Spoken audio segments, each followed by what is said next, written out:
Perfect. Well, thank you very much, Steve and Cheryl, for that much too generous introduction. If my late mother were here, being my mother, she would believe every word of it. If my late father were here, being a realist, you would probably wonder who you were talking about. But introductions of that sort remind me of the small boy who fell headfirst into a barrel of molasses.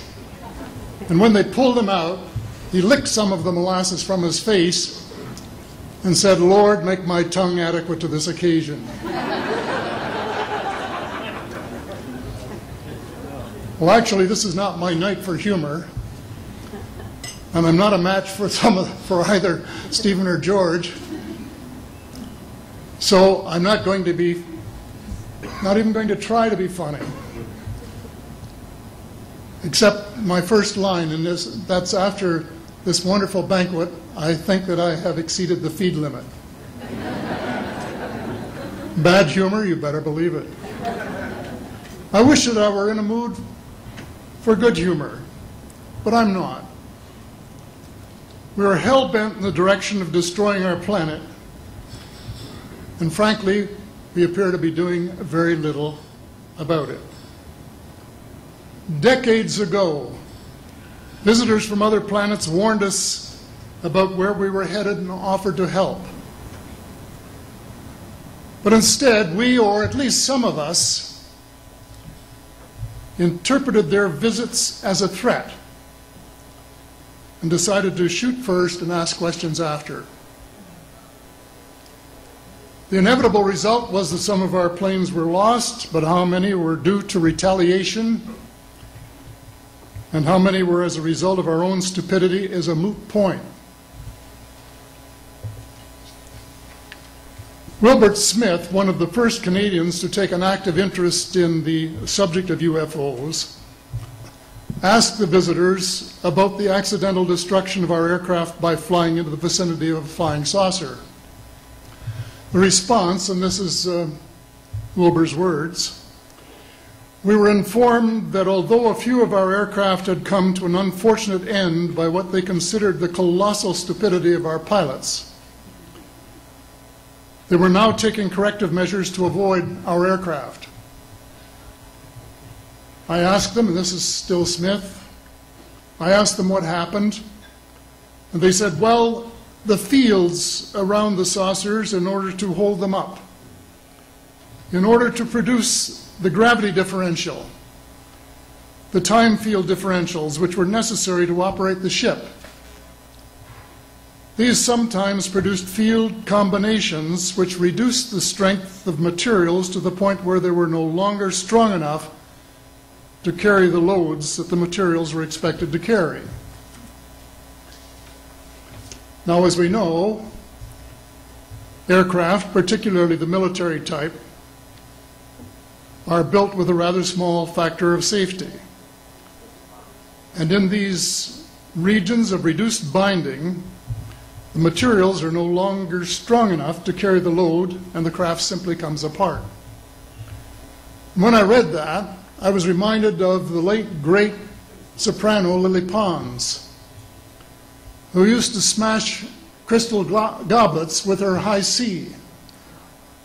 She would direct the sound at them, and something in the sound waves would change the structure of the glass, and it would fly apart.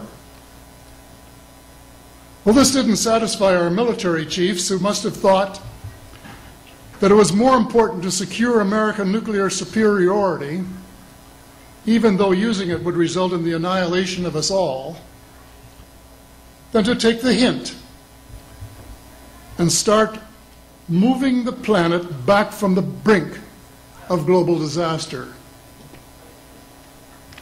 They, the military, must have been and still are so paranoid that they feel it necessary to use the visitors' technology to fight them off,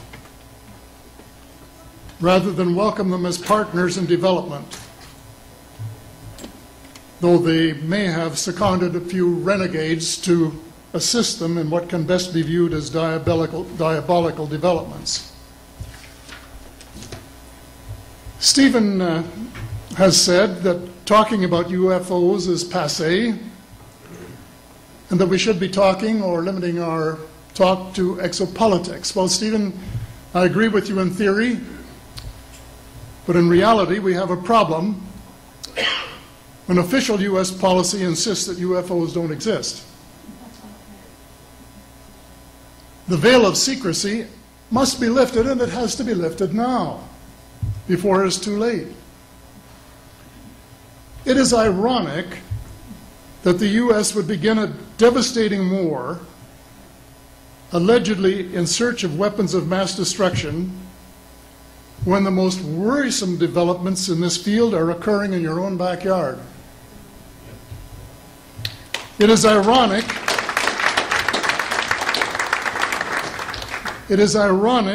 that the U.S. should be fighting monstrously expensive wars in Iraq and Afghanistan, allegedly to bring democracy to those two countries, when it itself can no longer legitimately claim to be called a democracy, when trillions, and I mean thousands of billions of dollars, have been spent on projects about which both the Congress and the Commander-in-Chief have been kept deliberately in the dark.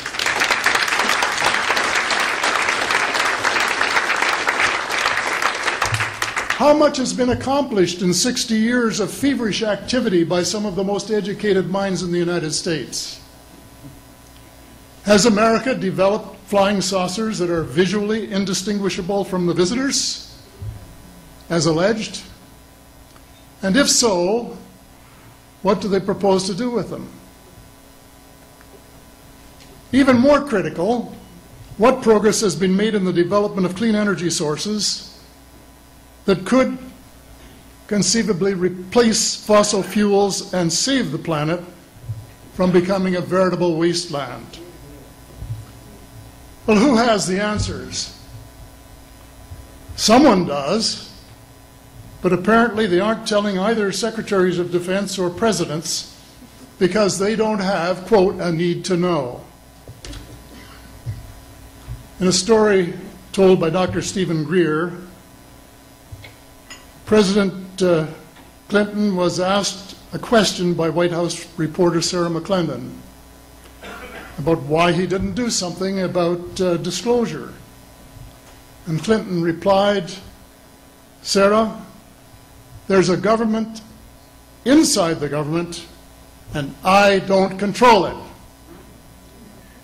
Excuse me, doesn't the Commander-in-Chief and the person who allegedly has their finger on the nuclear trigger have a right to know what his subordinates are doing?